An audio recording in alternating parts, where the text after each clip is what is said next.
Michel Foucault disait les commencements sont obscurs. Et quand je lis ce que tu écris sur ton enfance, ton amour de la bande dessinée, ton lien avec tes parents, puis après ta réussite scolaire, etc., et j'ai pas cette impression d'obscurité. J'ai l'impression que ton enfance et ton adolescence ne font pas partie du monde de l'obscur. Est-ce que je me trompe? C'est vrai, c'est très juste. J'ai une enfance très heureuse. L'adolescence un petit peu moins, presque pour venir compenser, en découvrant le tragique, étant plus tourmenté. Mais l'enfance en général est très lumineuse, d'abord parce que j'ai grandi en Algérie. Les premiers souvenirs que j'ai sont vraiment des souvenirs de lumière à la Camus, enfin c'était les mêmes paysages. Ensuite parce que ma mère peignait et peint toujours, et donc tous mes souvenirs sont liés aussi à la couleur et à la peinture, au dessin. Ma mère ne travaillait pas à ce moment-là. Ensuite, elle a passé le concours pour devenir institutrice. Et du coup, c'était très fusionnel. J'étais toujours avec elle et je dessinais avec elle. Et on discutait. Et les demi-souvenirs que j'ai, comme souvent, qui sont aussi des reconstitutions de mythologie familiale, c'est que j'étais très curieux, je posais tout le temps des questions. Et j'étais fils unique, donc j'avais des adultes qui me répondaient et qui étaient extrêmement patients. Mes parents étaient très patients et qui essayaient de m'expliquer le monde.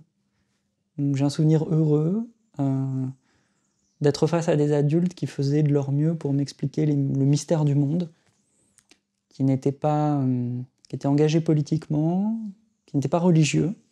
Donc il n'y avait rien de caché, rien d'occulte, pas de mystère, et qui essayaient de m'enseigner avec leurs limites ce qu'ils savaient du monde. Et toute cette période-là est très heureuse. Tu as quitté l'Algérie à quel âge? Juste au moment où je peux commencer à me souvenir de quelque chose, donc je dirais, je ne suis pas très fort pour calculer, mais vers 6 ans, je crois. J'ai quelques souvenirs d'odeur ou de lumière, mais comme je n'y suis pas retourné, après ce sont majoritairement des photos ou des récits des parents. Mais tes parents étaient professeurs en Algérie? Oui, mon père était prof et a bénéficié, mes deux pères d'ailleurs, ont bénéficié, je crois, de l'intégration par Mitterrand des maîtres auxiliaires au début des années 80, et donc ça serait plus possible aujourd'hui. Ils sont devenus statutaires. Et je crois que ça a été assez important pour mes parents qui ont tous plus ou moins fait des études de lettres et qui ont aussi profité, je crois, de période des années 70, de la fac, de l'engagement politique pour mener une vie assez libre, assez artiste, et qui après sont allés vers l'éducation nationale pour mener une vie, avoir un salaire et rentrer dans le rang aussi, enfin mener une vie sociale. Tu parles de tes 4 parents. Comment ça s'est passé? J'ai été éduqué par des parents et des beaux-parents, mais que je considère tous les 4 également comme mes parents. Et j'étais le seul enfant. Du coup, j'étais un enfant avec 4 parents. Peut-être, parfois, je me dis, c'est sans doute de la surinterprétation, mais que mon souci dans la pensée d'être égal, ou de rendre également à chacun, à chaque chose sa part, vient d'un désir d'enfant d'être juste aussi avec toutes ces figures parentales. Des gens parents sont des gens qui étaient très différents de caractère, de leur vision du monde, de leur manière d'être. Mais je crois que j'ai essayé comme enfant de les aimer également, et que ensuite ça s'est diffusé dans la vision du monde avec une sorte de souci égalitaire d'être juste avec chaque chose ou chaque conception du monde. Peut-être de la surinterprétation. Et du coup, après, quand on est rentré en France, en tout cas, il y a deux pôles familiaux qui se sont composés. Et j'étais plutôt chez les uns pendant la période scolaire et j'allais en vacances chez les autres. Et cette période-là aussi est très heureuse. Ce qui a été un petit peu plus difficile, ça a été comme enfant unique, dans cette famille d'avoir des semblables, hein, en arrivant en France, c'est-à-dire petit à petit d'avoir des amis à l'école, d'avoir des camarades au collège. Comme en plus j'étais en avance scolairement, du coup je n'avais pas le même âge que mes camarades. Et c'est là où l'adolescence a commencé, plus troublée, et notamment avec la hantise d'être le chouchou, le meilleur élève. Donc la volonté d'être au fond de la classe, à gauche près du radiateur, de ne jamais écouter les cours, jamais pris de notes, et d'être ami avec les contestataires, les rebelles de la classe, ceux qui voulaient être autrement. Je conserve de l'enfance, dis-tu, un amour immodéré pour la bande dessinée et de l'adolescence, une passion dévorante pour la pop. Ce sont les deux arts qui ont été le plus importants pour moi, bien plus importants que la littérature, que le cinéma aussi probablement. La bande dessinée est vraiment mon amour esthétique le plus immédiat. Je ne pense pas que je puisse tenir une journée ou m'endormir sans lire une bande dessinée. Je ne supporte pas l'idée chaque mois que des bandes dessinées sortent de ne pas les lire. Donc chaque mois, je prends un après-midi pour aller dans une librairie ou chez Gibert pour regarder tout ce qui sort. J'aime tellement cet art, par exemple, comme ça arrive souvent pour plein de monde, je ne suis pas une exception, que j'aime également les bonnes et les mauvaises bandes dessinées. Je crois que j'aime tellement la bande dessinée que j'aime la bande dessinée. Je peux prendre n'importe quelle bande dessinée de mauvaise qualité, aller dans un pays, en Turquie, en Espagne, et ouvrir une sorte de BD populaire de très mauvaise qualité et être absolument absorbé par ça. Et c'est totalement lié à l'enfance. Et l'adolescence et les troubles de l'adolescence sont liés au rock, à la pop, ou à l'électro, ou au hip-hop, disons. Et du coup, ce sont les deux arts que j'ai le plus viscéralement aimés et qui m'émeuvent le plus. Les émotions que j'ai en écoutant certaines chansons ou en lisant certaines bandes dessinées, je sais que je les ai jamais eues et que je les aurai jamais avec un livre. Ou avec un tableau, c'est peut-être différent, parce que la peinture est liée à ma mère, mais c'est... Et ce sont deux arts mineurs, considérés comme mineurs. Ce sont deux arts de ma minorité. Voilà, aussi. Vouloir appartenir à une génération, c'est toi qui parles, c'est se construire une niche dans l'histoire. Est-ce que tu as eu assez tôt l'impression de vouloir échapper un peu à ta génération? Bon, les années 80, les années 90. Alors, sans doute pour des raisons d'éducation politique, j'ai toujours eu, puis on lisait beaucoup les journaux à la maison, j'ai toujours eu une conscience, dès l'enfance, très très nette de ma situation historique, de là où j'étais, à quel endroit, dans quelle classe sociale, à quel moment de l'histoire. C'est presque devenu un tic de pensée. J'ai l'impression souvent de commencer presque tous mes livres par une sorte de diagnostic historique de là où nous en sommes, ce genre de choses. Il faudrait que je m'en défasse parfois. Et inversement, j'ai toujours eu une grande méfiance à l'égard de l'idée de génération. Donc à l'idée d'une communauté qui serait simplement indexée sur le fait de naître au même moment. Donc j'ai fait partie de ceux qui étaient toujours attirés par tout type de mauvais esprit à l'égard de tics générationnels, de tics de langage, de la musique qu'il fallait aimer, de l'idéologie qui était celle, qui devait être celle de ma génération.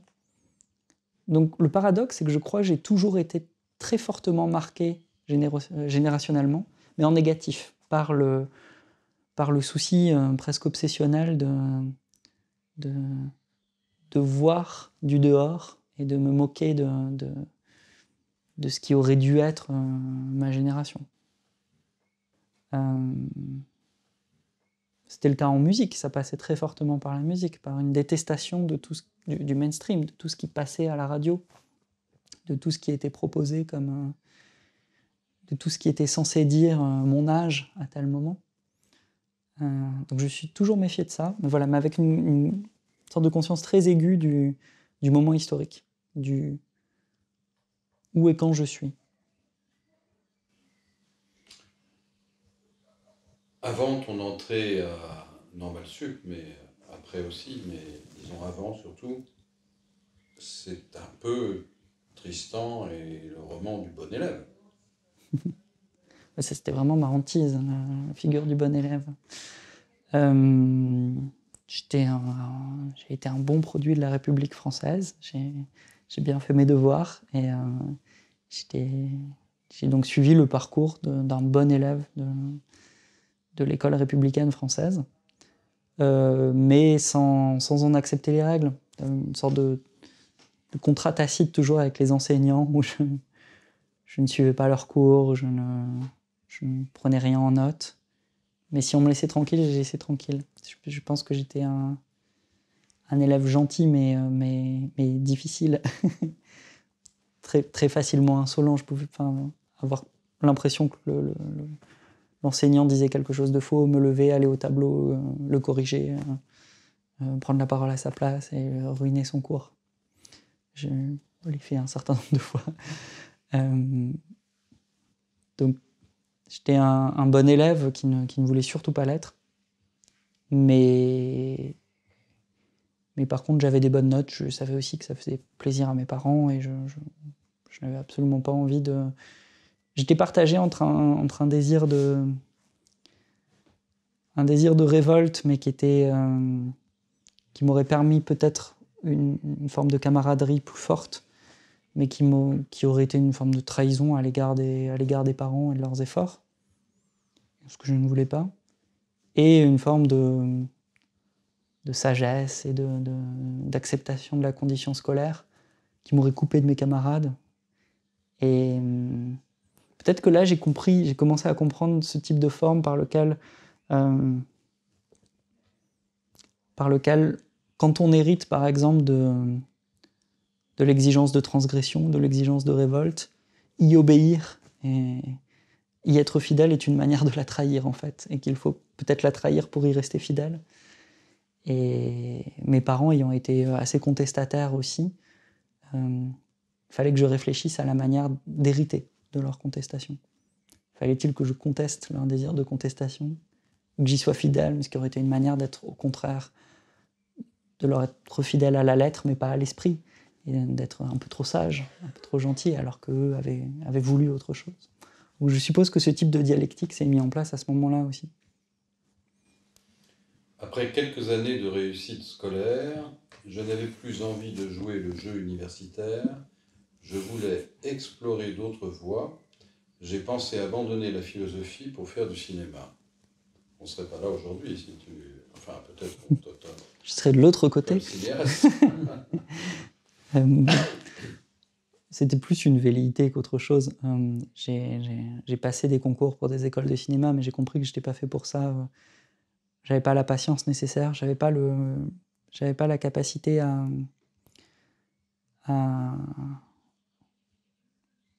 je crois sociale, en fait, à travailler en équipe, à collaborer. Je pense que j'aurais été très mauvais. Mais j'aimais beaucoup le cinéma. Je tenais un ciné-club, petit ciné-club. Et j'aurais vraiment voulu faire du cinéma, mais j'aurais pas pu le faire. C'était faux. Et donc, heureusement, je me suis planté au concours. Et par contre, effectivement, en ayant Normal Sup, j'ai le souvenir de rentrer à Normal Sup en prétendant que je voulais en sortir tout de suite, faire autre chose. Donc et je n'avais pas du tout l'intention de poursuivre en philosophie. Et en grande partie, je dirais, le fait d'avoir fait de la philosophie est lié pour moi à 3 enseignements et 3 lectures. Celle de Quentin Meillassoux, celle d'Alain Badiou et celle de Francis Wolff. Qui étaient vraiment à la fois leurs livres. Alors, Meillassoux c'est venu après puisqu'il n'avait pas encore publié, mais je suivais ses cours d'un enseignant merveilleux. On était très peu à ses cours à l'époque. On y allait avec ma compagne et on était souvent 3 ou 4. Et il était évident qu'il était le plus brillant de sa génération. Ses cours étaient splendides, extrêmement construits. Et sans lui, je n'aurais certainement pas fait de la philo. Francis Wolff lui dirigeait le département à l'époque de l'ENS. Il était assez sévère avec moi, et je pense qu'il était assez juste aussi, et pas complaisant du tout. C'était un excellent prof, ses cours étaient très bons, et un de ses livres qui s'appelle « Dire le monde » m'avait vraiment beaucoup marqué. C'est un livre que j'ai beaucoup annoté. Et enfin, il y avait Badiou, dont je suivais un peu moins les cours, il était un peu moins présent. Et la lecture de L'être et l'événement aussi a été fondatrice. J'ai le souvenir, au-delà de L'être et l'événement, du petit livre qu'il a sorti après, qui s'appelle Le Manifeste pour la philosophie, et qui commence par toute une page où Badiou dit, voilà, en gros, les gens de ma génération, et il cite aussi, je crois qu'il cite Lacula Barthes, qui dit « Je ne suis plus en désir de philosopher ». Il dit, bon, voilà, on a affaire à un épuisement général, du désir même de faire la philosophie, de croire à la catégorie de vérité. Et Badiou apparaissait comme un des seuls, à mes yeux, de certains de ma génération, qui continuait à tenir à la catégorie de vérité et qui continuait à vouloir philosopher, qui n'était pas épuisé, qui ne portait pas sur ses épaules l'épuisement du XXe siècle, la fin, la queue de comète de la phénoménologie, de la déconstruction, etc. Donc j'étais très impressionné par l'espèce de foi du charbonnier de Badiou dans l'acte de philosopher. Je n'étais pas entièrement d'accord avec un certain nombre de conclusions qu'il tirait, mais L'être et l'événement était un livre très important de ce point de vue-là.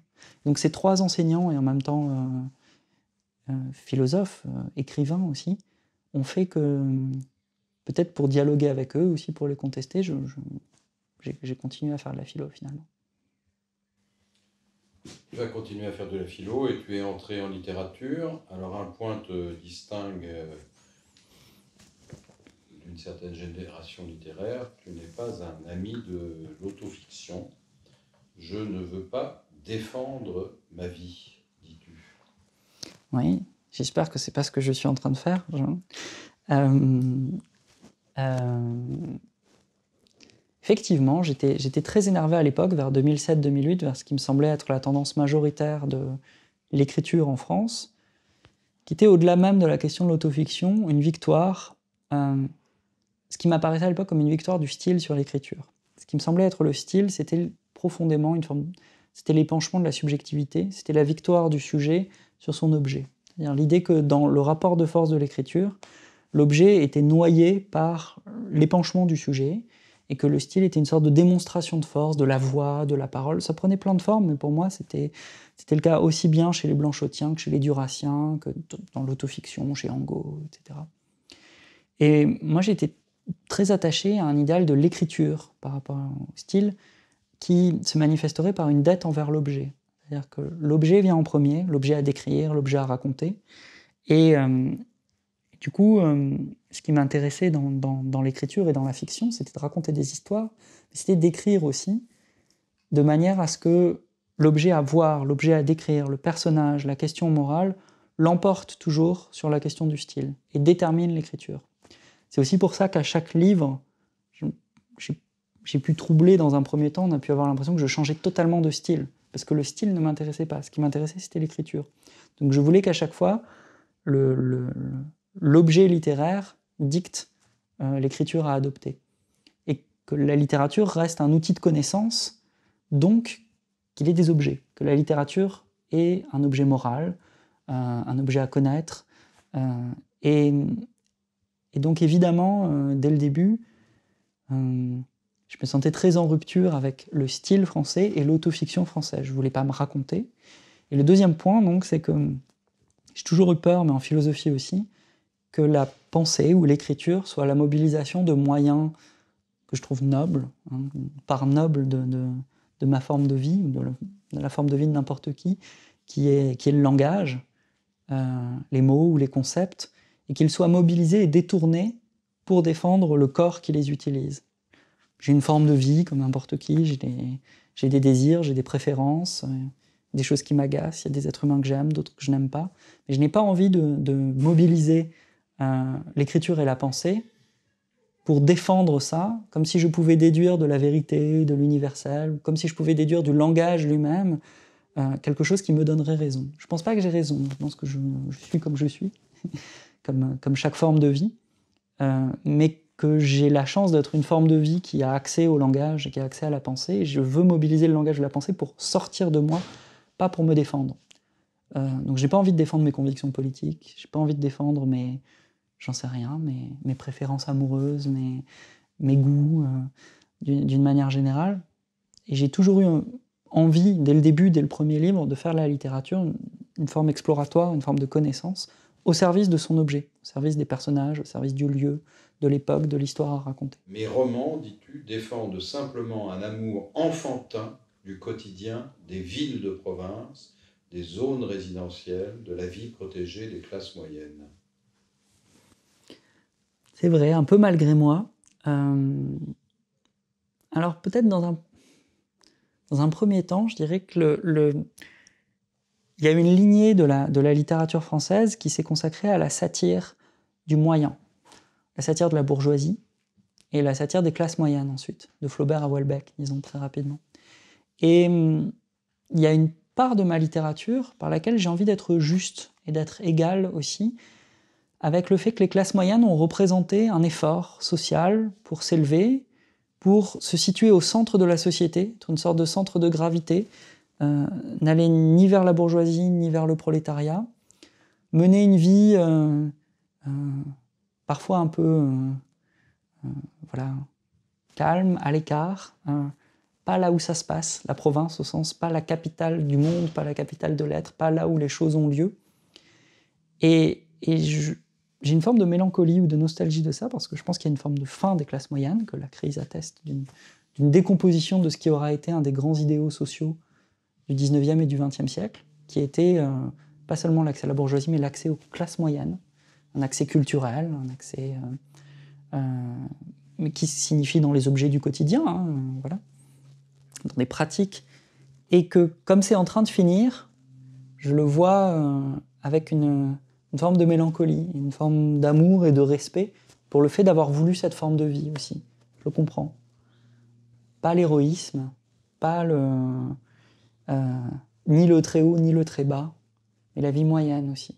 Et la vie moyenne, un des idéaux de la classe moyenne, je crois, a été d'essayer de se construire un havre à l'écart de l'histoire, à l'écart des fracas de l'histoire. Et l'histoire emporte tout, la vague revient, la vague emporte les classes moyennes aussi, elles vont être emportées par le fracas de l'histoire. Et j'ai vraiment une forme de mélancolie littéraire pour le fait d'avoir voulu temporairement, pendant peut-être un siècle, construire une forme de vie qui protégeait du fracas historique. Je suis, dis-tu, d'un tempérament plutôt irénique. Je n'aime rien plus que la paix, et je souffre de ce que sa victoire est toujours, à terme, sa défaite. Oui, je pense que je suis, comme beaucoup de gens, un enfant de la paix européenne, d'une paix qui aura duré assez longtemps, qui touche peut-être à son terme. Je crois que mon tempérament et ma forme de vie est irénique, aime la paix, aime l'Irénée, mais je souffre en effet du fait que plus personne ne désire la paix. C'est ce qui définit notre temps. Il y a un désir de guerre. Tout le monde, dans tous les camps, en quelque manière, veut la guerre. Pourquoi ? Probablement parce que lorsque la paix dure trop longtemps, elle finit par être le nom de l'état même des choses. Et étant le nom de l'état des choses, paix finit par désigner aussi inégalité, domination, hypocrisie. Et la paix finit par apparaître comme un mensonge. Et dans ces cas-là, régulièrement, comme chez Junger, la guerre redevient une figure de vérité. Au moins les choses seront claires, les camps seront clairs, le conflit, les lignes même du conflit apparaîtront. À gauche, dans ma famille politique, à l'extrême gauche, on a vu revenir le désir de guerre. Je me souviens de voir la contribution à la guerre civile des gens de Tikkun, désir de l'affrontement, de la vérité de l'affrontement. Or moi, je ne crois pas à la vérité de l'affrontement, je n'ai jamais cru à la vérité de la guerre. Probablement, mon grand-père paternel a fait la guerre, et j'ai ce souvenir qu'il était impossible de lui faire raconter des récits de guerre. Ça a été un héros de guerre, en fait, il a eu la croix de guerre, qu'il a toujours cachée, qu'il n'a pas voulu avoir. C'est mon père, adolescent, qui a écrit pour qu'on lui remette la croix de guerre. Et j'ai souvent ce modèle en tête. C'est quelqu'un qui a fait la guerre, qui je pense a été extrêmement courageux, mais a fait en sorte de ne jamais tenir de discours qui la rendent désirable. Toujours fait comprendre à ses enfants, à ses petits-enfants que quand la guerre est là, il faut la faire, il n'y a pas d'autre moyen. Elle est là, c'est comme ça. C'est un fait, mais il n'y a pas à la transformer en quelque chose de désirable. Et s'il y a vraiment un type d'homme dont je me méfie en général, c'est le type d'homme qui rend la guerre désirable. Et étant de tempérament irénique, je vois bien que la guerre est là et qu'elle sera là de plus en plus, qu'il faudra la faire, il faudra choisir son camp d'une manière ou d'une autre.